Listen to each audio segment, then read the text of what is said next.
मैं यहाँ पर सम्मानित ये सदन और इस सदन में जो भी लोग हैं वो बहुत ही सीधे कंसर्न रखने वाले लोग हैं, वरना पानी और पर्यावरण और इन सब मुद्दों पे लोग आते नहीं हैं। मैं पानी का विद्यार्थी हूँ, इसलिए मैं कभी कभी कहता हूँ कि बड़ा नीरस विषय है। चर्चा तो लोग बहुत करते हैं लेकिन चर्चा के लिए जुटते नहीं हैं। मैं एक बड़ी जो मोटे तौर पे बात इस कार्यक्रम के बारे में कहना चाहूँगा, और इसके लिए मैं WHH को खासतौर से धन्यवाद देना चाहूँगा, और उसमें खासतौर से अपर्णा और उनकी पूरी टीम को, कि छोटे छोटे आयामों को मिला के कैसे एक उत्सव बना दिया।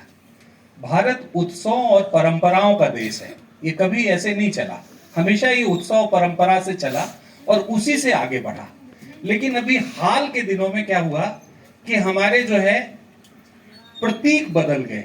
अब प्रतीक, अभी दीदी कह रही थी और खासतौर से उन्होंने जो अपने IPS के जॉब में और जिस तरह से समाज को जोड़ने का, दरअसल क्या है कि अब हमारे मानक बदल गए। अब अगर अखबार में एक कोई खबर छपे कि बेतवा नदी सूख गई, तो हम एक दिन सिर्फ पढ़ के और अखबार को उठा के, मतलब न्यूज़पेपर को उठा के रख देंगे। और कभी शाम आम को कहीं कहीं पार्क में कुछ लोग मिल गए और उन्होंने कहा कि बेतवा नदी सूख गई, हाँ हाँ सुना तो हमने भी है।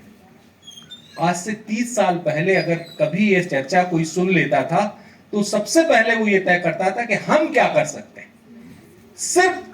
नजरिया जिस तरह से बदला, छोटी छोटी घटनाएं, छोड़िए बड़ी घटनाएं भी लोगों को विचलित नहीं करती। एक समय था कि लोग विचलित हो जाते थे और ये सोचते थे कि इस पूरे काम में हम क्या भूमिका निभा सकते हैं। समाज ने जिस तरह का स्वरूप बदला, मैं गांव के ठेठ ग्रामीण परिवेश से, बुंदेलखंड से आता हूं। हमीरपुर में पैदा हुआ, जालौन में पला बढ़ा, बांदा में ससुराल है, झांसी में रहता हूं। तो पूरे बुंदेलखंड और निवाड़ी और छतरपुर और इन सब में काम करते करते तो मैंने जिस तरह से पूरी परिस्थिति को देखा उस इलाके के, और उसके साथ ही साथ जिस तरह से अब मैंने समझा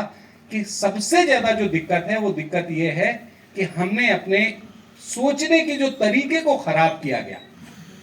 आज भ्रष्टाचार की एक बड़ी खबर, हमारे बीच में आदरणीय अनिल शर्मा जी बैठे हैं, बहुत ही वरिष्ठ जर्नलिस्ट हैं, और उन्होंने अपने जीवन में, मतलब एक खांटी पत्रकार हैं जिन्होंने ना घर बनाया, ना मकान बनाया और ना कोई वाहन खरीदा, जबकि बहुत बड़े अखबार में वो रहे और पूरे 50 साल की पत्रकारिता में। तो ऐसे लोग जब खबर लिखते थे तो मैं सोचता था कि कोई JEE के खिलाफ अगर खबर लिख जाती थी तो वो 8-10 दिन तक घर से नहीं निकलता था, और वो सोचता था अखबार में खबर आई है, कहीं लोग देखेंगे तो मतलब बड़ी बदनामी अब हो गई। अब सुबह से लेकर शाम तक हम वही पढ़ गए, वही पर्यावरण की चीजें, कितने पेड़ कट गए, कितनी नदियां सूख गई। मुझे लगता है कि कहीं ना कहीं इस पूरे प्रयास को जो मैं देख रहा हूं, ये जो प्रयास है, इस प्रयास को बढ़ते हुए, जैसे मैंने जब काम शुरू किया,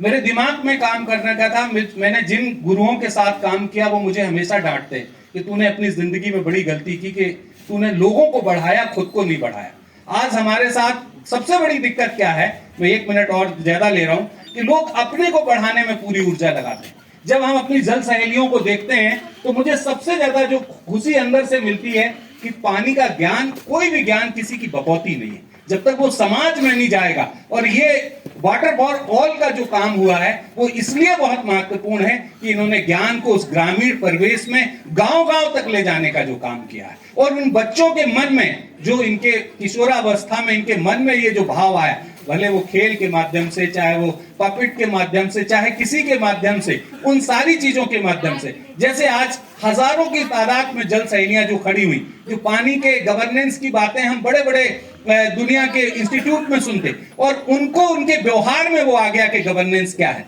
तो मैं यहाँ पे जो कहना चाहता हूँ वो यहाँ पे ये कहना चाहता हूँ कि कहीं ना कहीं हमको लोगों को खड़ा करना पड़ेगा। हम अपने खुद के आगे बढ़ने के चक्कर में जो रहते हैं, हमेशा के लोग हमें सुने, हम लोगों को सुनने की आदत डालनी पड़ेगी, और उनको आगे बढ़ाने में अगर हम भूमिका निभा पाएंगे, क्योंकि समाज बहुत संक्रमण के काल में है, और इस संक्रमण के काल में अगर आपने कहीं पे भी होप दिखाई और दीप जलाया मैं तो अभी ये 300 किलोमीटर की जो पदयात्रा हमने महिलाओं की और इतनी बड़ी संख्या में, उसके बाद मेरा तो पूरा दर्शन बदल गया। मैं पानी के विद्यार्थी और शोधार्थी होने के बाद मैं ये जान गया कि अगर महिलाओं के प्रति आज भी अगर उन्हें हम मौका देते हैं तो वो समाज में वो सब काम कर सकती है, प्रकृति के संरक्षण से लेके समाज के निर्माण में, बशर्ते हम एक अच्छे मन से उन्हें मौका दें और उन्हें आगे बढ़ने के लिए प्रेरित करें। बहुत बहुत धन्यवाद।